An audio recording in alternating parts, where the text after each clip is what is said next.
Olá, uma boa noite a todos. Eu sou o Allan Kardec, um dos membros da Associação Beneficente Espírita Bezerra de Menezes, e é com muita satisfação que estamos aqui para mais uma noite de estudos doutrinário da nossa casa através do canal ABEBM TV. E para iniciar, a gente primeiramente agradece a presença de todos que estão aqui nos prestigiando, manda aquele abraço virtual a todos que aqui estão e aproveito para lembrar aqueles que não estão inscritos ainda no nosso canal que possam clicar no botão aí embaixo e se inscrever e também dar uma curtida nesse vídeo e ativar o sininho da notificação para estar recebendo as informações do canal. E para a gente iniciar o nosso estudo da noite de hoje, a gente vai começar com a leitura do nosso Ceifa de Luz, pelo Espírito de Emmanuel, Franciscano de Xavier.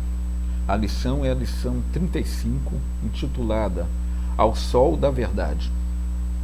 Mas quando vier aquele Espírito da Verdade, ele vos guiará em toda a verdade.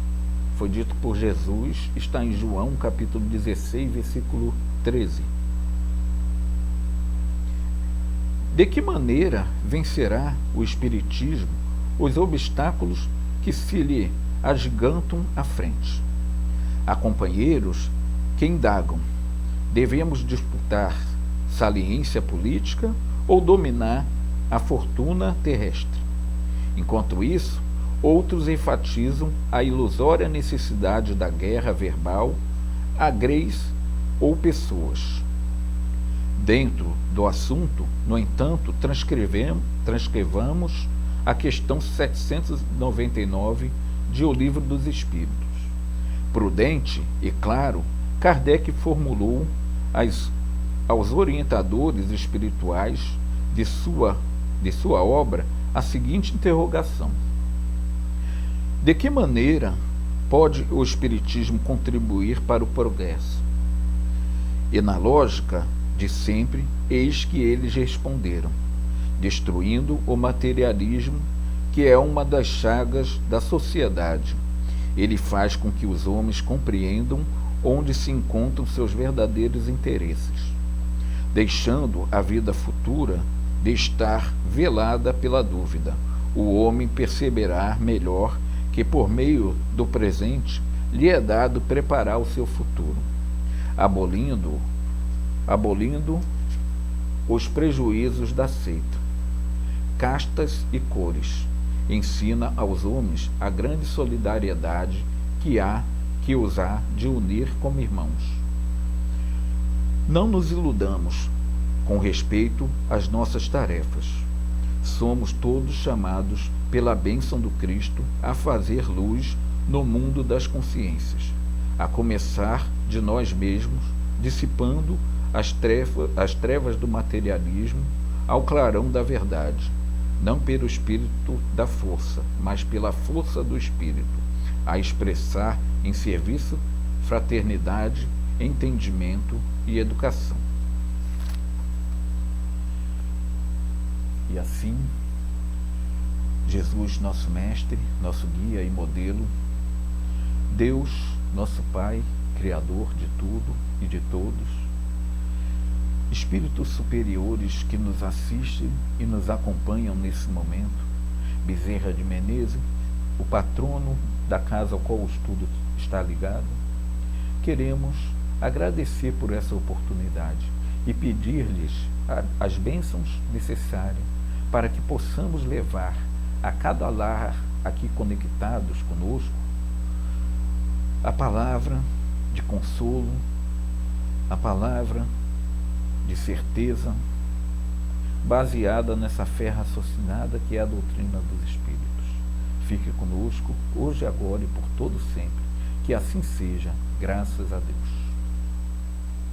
Então, irmãos, dando prosseguimento aqui nos estudos, hoje a gente vai tratar de falar do O Livro dos Espíritos, que é uma das obras da codificação já que a gente está na semana do Livro dos Espíritos, né? O Livro dos Espíritos, ele contém 119 perguntas, sendo a primeira que é Deus, e a última, que é a 119, poderá jamais implantar sobre a terra o reino do bem? Então são essas 119 perguntas do qual é feito o Livro dos Espíritos, né? E o Livro dos Espíritos ainda é dividido em 4 partes, né? Que a gente vai ver mais adiante. Mas antes de falar dessas partes, do qual se subdivide o Livro dos Espíritos, a gente vai lembrar aqui que a doutrina espírita, ou doutrina dos espíritos, ela, como a gente está acostumado a ouvir, ela se subdivide no seu tríplice aspecto da doutrina espírita, que são eles: a ciência, a filosofia e a religião, sendo a religião o ápice maior e principal desse tríplice aspecto, né? E a obra, o Livro dos Espíritos, ela tem como subtítulo, lá no seu início, a filosofia espiritualista, justamente porque ela vai tratar dessa parte filosófica, né? Por que essa parte filosófica? Porque Kardec, ao codificar a doutrina dos espíritos, ao indagar os espíritos superiores que ali respondiam às suas indagações, às suas perguntas, esses espíritos se identificaram, né, se denominaram espíritos, se denominaram seres que já estiveram encarnados como nós, e que naquele momento se encontravam na erraticidade, desencarnados, e eles passam para nós, passou para Kardec na época, a sua natureza, como eles viviam, como era composto, ou é composto, esse mundo invisível para nós. Logicamente, quando eu digo invisível para nós, não se referindo aos médios que têm o dom da vidência, que conseguem observar esse mundo, mas para muitos de nós invisível. E aí nós conseguimos compreender, através dessa obra, o que é essa obra, o Livro dos Espíritos, esse mundo paralelo ao nosso mundo, que é a nossa verdadeira morada, a nossa verdadeira casa. E estamos aqui de passagem temporária, com o propósito, o objetivo de evoluirmos intelecto e principalmente em moral. E essa evolução terá consequências futuras, né? O que fazemos hoje no presente terá, como diz a leitura do Ceifa de Luz, consequências no nosso futuro enquanto espírito que somos. E a obra, o Livro dos Espíritos, trata exatamente dessa parte da filosofia, né? Cabe aqui lembrar também que existem mais de uma tradução, e a gente aqui se baseou na tradução feita e editada pela FEB, traduzida por Guilherme Ribeiro, que foi um saudoso presidente da entidade, engenheiro civil, poliglota, jornalista, entre outros assuntos, né? E ele traduziu essa edição da FEB, né? E aí, para a gente iniciar, né, esse bate-papo nosso, né, o princípio da doutrina espírita, né, nos diz o seguinte a respeito dessa parte filosófica do qual os espíritos vieram trazer para Kardec, e Kardec fez esse excelente trabalho da sua missão, que era codificar a doutrina. E os princípios básicos da doutrina espírita são quais? A imortalidade da alma, a natureza dos espíritos e suas relações com os homens, as leis morais, a vida presente, a vida futura e o porvir da humanidade, segundo os ensinos dados pelos espíritos superiores, com o concurso de diversos médios, recebido e coordenado por Allan Kardec. Allan Kardec, na verdade, teve esse trabalho de receber essas mensagens, analisar ao crivo da razão, né, e receber através de diversos médios nessa mensagem, analisar o crivo da sua razão e enumerá-las, né, como a gente falou da questão 1, a questão 119, fazendo todo o trabalho de coordenação dessa filosofia, desse aspecto filosófico da doutrina espírita, através da obra O Livro dos Espíritos.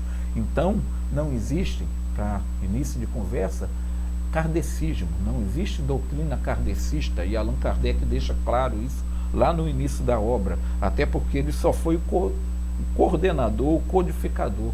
As mensagens foram trazidas pelos espíritos superiores em moralidade, em intelectualidade,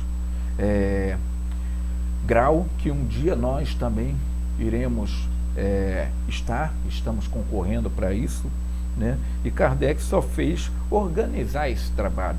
Então a gente vê equivocadamente muitos irmãos se dirigir à doutrina espírita como doutrina kardecista, espiritismo, kardecismo, e que na verdade essa nomenclatura não existe, né?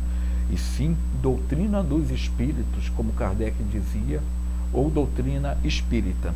E por falar nesse assunto, né, a gente não deve nunca desprezar também o sumário, né, a introdução, né, do Livro dos Espíritos, que tem essa parte introdutória, e dentro dela tem alguns assuntos muito interessantes, né, e que vai nos esclarecer acerca disso que a gente está falando. Aqui não significa que crer na existência dos espíritos em suas comunicações, não significa que o espiritismo, por ser uma doutrina espiritualista, todas as doutrinas espiritualistas vão crer na comunicação, na comunicabilidade do mundo invisível, ou seja, do mundo dos espíritos, com o nosso mundo material. O espiritismo é uma doutrina espiritualista também. Por que espiritualista? Toda aquela doutrina que se baseia na crença de alguma coisa além da matéria, espiritualmente falando, é uma doutrina espiritualista. E a doutrina espírita faz parte desse corpo das doutrinas espiritualistas. O que não quer dizer, como aí a gente falou, que todas as doutrinas espiritualistas vão crer na comunicabilidade dos espíritos já desencarnados conosco. E esse é um dos princípios básicos da doutrina dos espíritos, da doutrina espírita, a comunicação do mundo espiritual para com o mundo material, né? A relação do mundo material com o mundo espiritual e vice-versa. E para isso, Kardec denominou essa nossa doutrina como doutrina espírita ou doutrina espiritista. Então tá certo, a gente fala, se dirigir ao espiritismo como espiritismo, doutrina espírita ou doutrina espiritista, tá? No caso, ela tem como especialidade a doutrina dos espíritos, que é a comunicabilidade do mundo espiritual para conosco. Mas ela tem como generalidade a filosofia espiritualista, por fazer parte também desse corpo de religiões, de doutrina, que acreditam em algo mais além da matéria, né? Então é muito importante a gente, antes de entrar nos 4 partes que se divide o Livro dos Espíritos, lembrar dessa questão introdutória também. E lá na introdução vai falar também a respeito da alma, da divergência de opiniões acerca desta palavra. E aí Kardec comenta que por pobreza de linguagem, né, a gente acaba utilizando o termo alma para designar coisas distintas, coisas diferentes. E sobre esse assunto, três teorias, né, se confrontam e sempre se confrontaram no mundo para tratar do assunto do tema alma, né? A primeira, né, teoria, ela acredita que a alma é única e todos nós, seres aqui encarnados, teríamos um pouquinho desse todo universal dentro de cada um de nós. E com o desencarnar do corpo físico, a morte do corpo físico, sem ter esse pouquinho que cada um de nós tem, voltaria a um todo universal. E essa teoria, né, ela acaba por combater a individualidade da alma, né? Assim como a doutrina também dos materialistas, ela também combate a individualidade da alma, porque todos nós, segundo ela, um dia deixaríamos de ter a nossa individualidade e voltaríamos para um todo, né? A segunda teoria aqui seria a dos materialistas, né, de que a alma é um ser moral distinto, independente. Desculpa, né? Essa alma seria apenas o princípio inteligente, né, que está presente em todos os seres vivos, né, e nós também, né? A alma seria esse princípio inteligente e, morrendo o corpo físico, ela morreria também com o corpo físico. E por último, vem aí a teoria que a doutrina espírita se baseia, de que a alma é o ser imortal e inteligente que sobrevive à morte do corpo físico. Então, é nessa terceira teoria que a doutrina espírita se prende e que a doutrina espírita explica diversas coisas que a gente vai ver a seguir, né? E aí Kardec, inteligentemente, devido a essa pobreza da linguagem que a gente falou, Kardec denomina, dá três denominações, cada uma para definir essas almas, né, que a gente vê nessas três teorias. A da primeira, que é esse todo universal, né, que a gente tem um pouquinho que voltaria para esse todo universal, seria o fluido vital, né?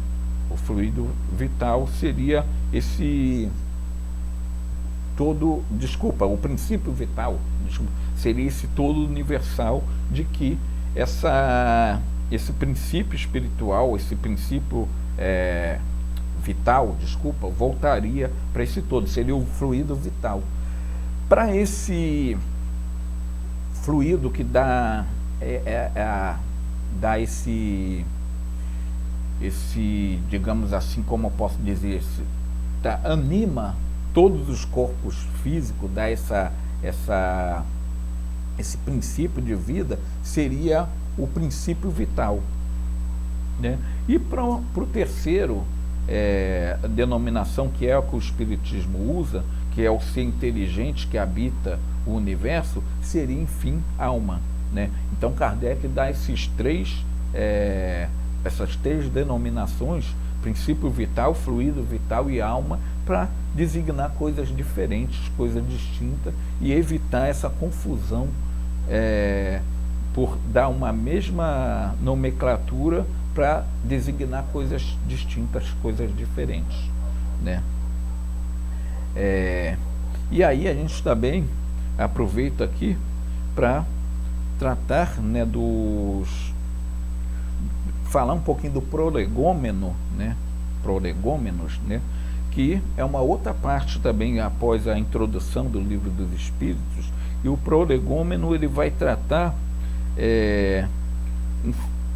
do seguinte assunto, né? Um fenômeno inteligente há de ter uma causa inteligente também. Kardec, lá no início da codificação, quando se falava das mesas girantes, né, das mesas que se mexiam, e Kardec não acreditou de imediato, e quando um amigo de Kardec veio falar com eles a respeito das mesas que respondiam às perguntas, e Kardec falou que acreditaria que isso fosse possível o dia que provasse para ele que a mesa ou qualquer objeto material pudesse ser provido, tá, de um cérebro, de sistema nervoso que fosse capaz de fazer com que a mesa ou esse objeto inanimado agisse de forma inteligente, né? Então Kardec não acreditava simplesmente porque todos estavam falando acerca do assunto. Ele teve que ir lá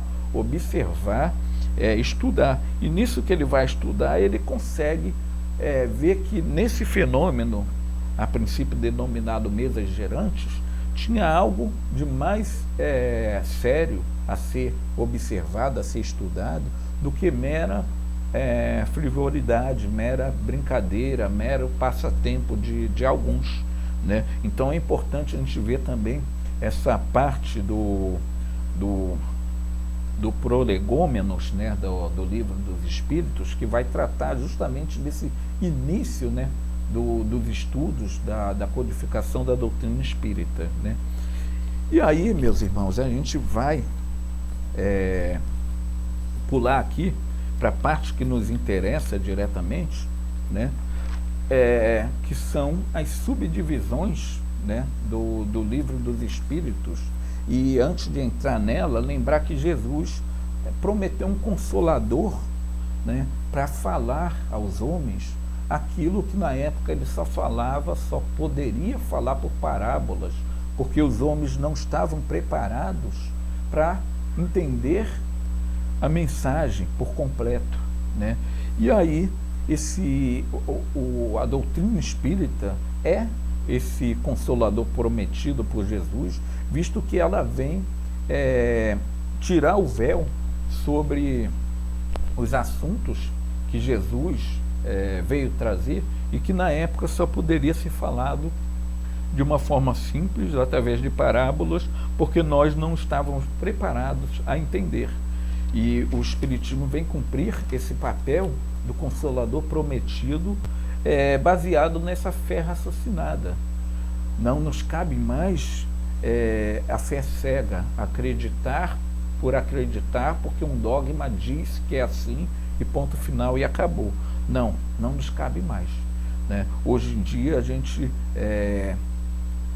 indaga e quer saber das respostas das coisas, mas baseada numa fé raciocinada, onde, como a gente falou lá no início, o tríplice aspecto da doutrina dos espíritos, a gente consiga associar ciência, filosofia e religião, tudo num único aspecto, né?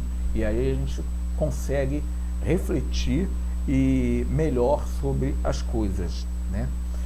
E aí, para a gente entrar finalmente no assunto da noite de hoje, o Livro dos Espíritos, né?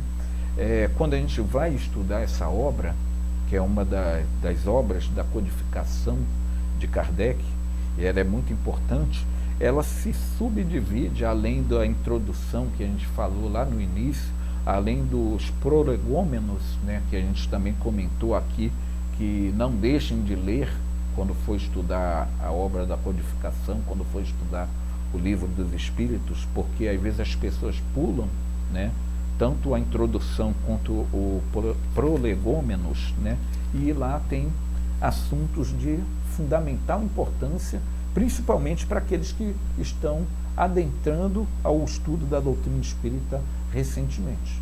Então não pulem essas partes, né? E aí, entrando nos capítulos, né, nas partes, nas subdivisões do livro, ele se subdivide, como a gente falou, em 4 livros, ou em 4 sublivros, ou em 4 partes, como vocês preferirem chamar, né?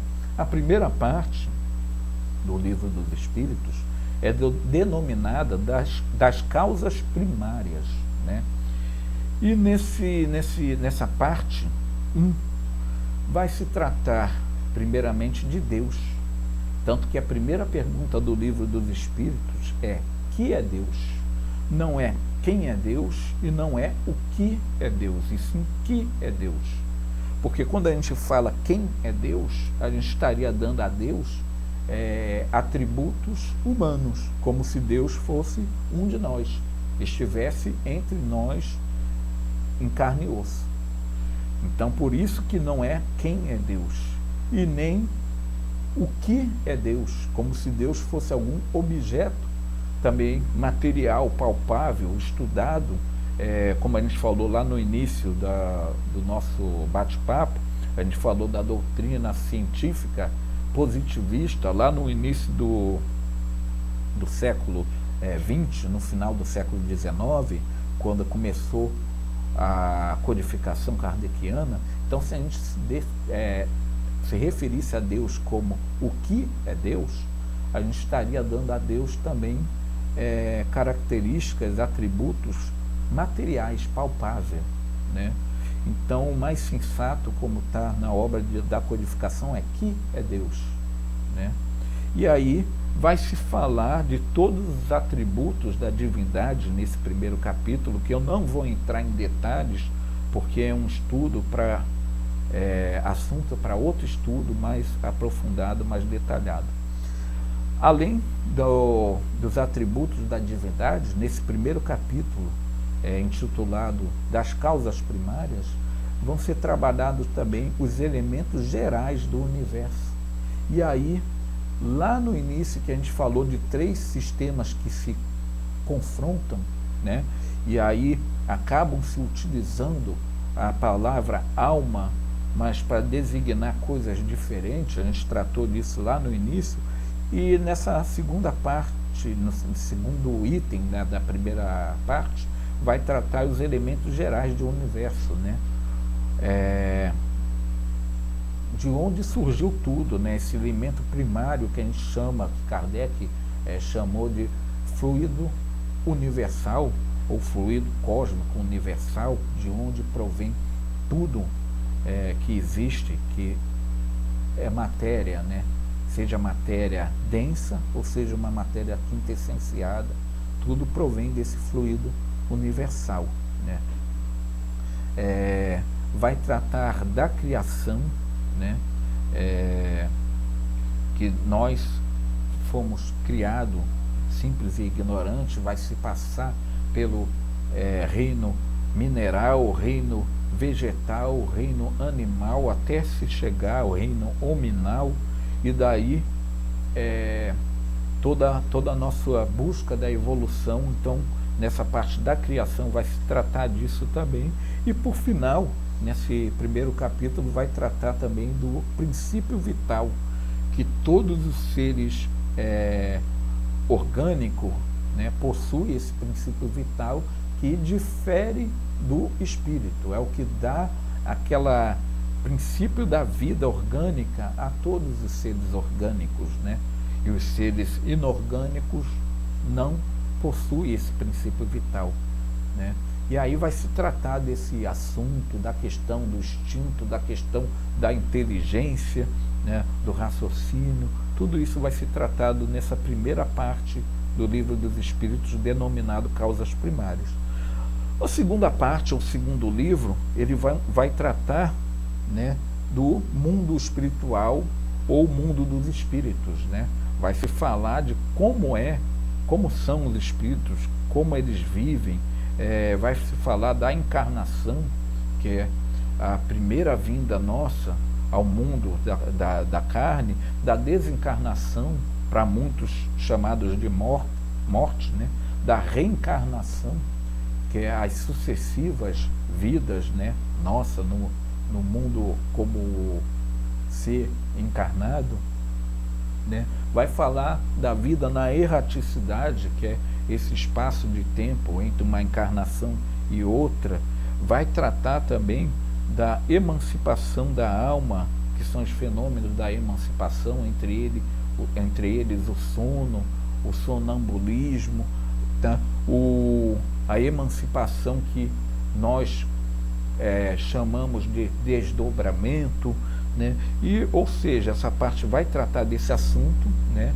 Da nossa retorno temporariamente a nossa verdadeira casa, e aí a gente voltando ao corpo físico novamente, vai tratar também nesse assunto da intervenção dos espíritos no mundo corpóreo, né? Que desde o início da história do mundo a gente ouve falar de o espírito aparecer, de um ser, de uma entidade aparecer para alguém, e isso não é privilégio só da doutrina espírita, né?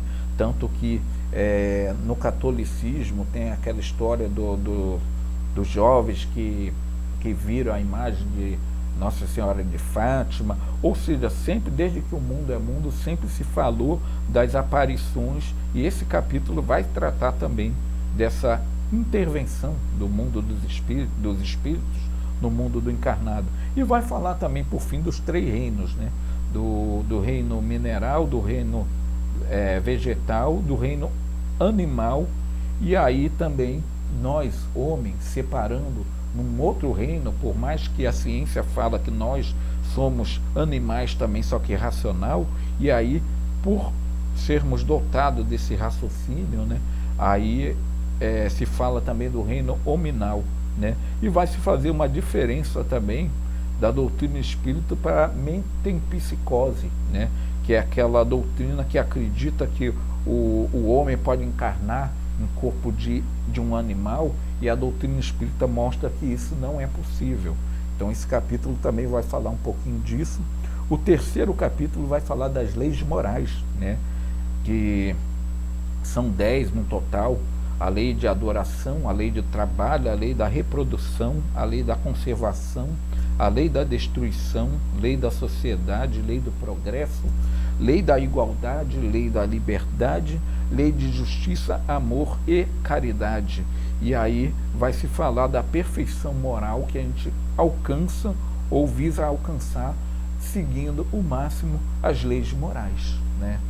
E aí, por final, para terminar, a 4ª e última parte do Livro dos Espíritos vai tratar das esperanças e consolações, né? E aí vai falar das penas e dos gozos terrestres, né? As dificuldades que a gente passa temporariamente aqui na Terra e as felicidades temporárias na Terra, denominadas penas e gozos terrestres. E as penas e gozos futuros, né? Como a gente falou, a filosofia espírita nos mostra que o que fazemos hoje, enquanto espírito encarnado, vai refletir no nosso futuro, enquanto espírito que somos, buscando a evolução.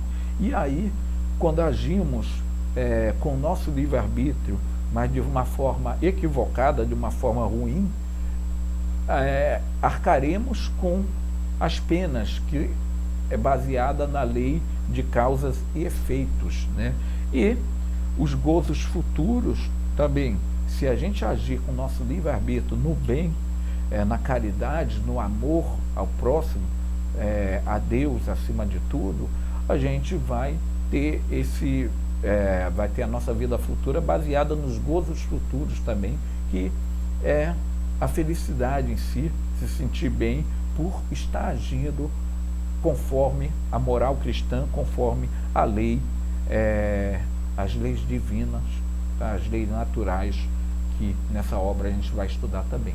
E com isso, irmãos, a gente vai chegando ao final do nosso bate-papo, desse estudo da noite de hoje, agradecendo a presença de todos que aí estão, de todos que nos assistiram, e convidar a todos para a gente fazer a nossa prece final, dizendo assim: Jesus, nosso Mestre amado, Deus, nosso Pai de infinita misericórdia, só nos resta agradecer por essa oportunidade e pedir as vossas bênçãos a todos que estão aqui nos assistindo, estendendo aos seus familiares, aqueles que se encontram também, Senhor, nesse momento enfermo, que o Senhor possa estar nos amparando e amparando a todos. Fique conosco hoje, agora e sempre, que assim seja, graças a Deus.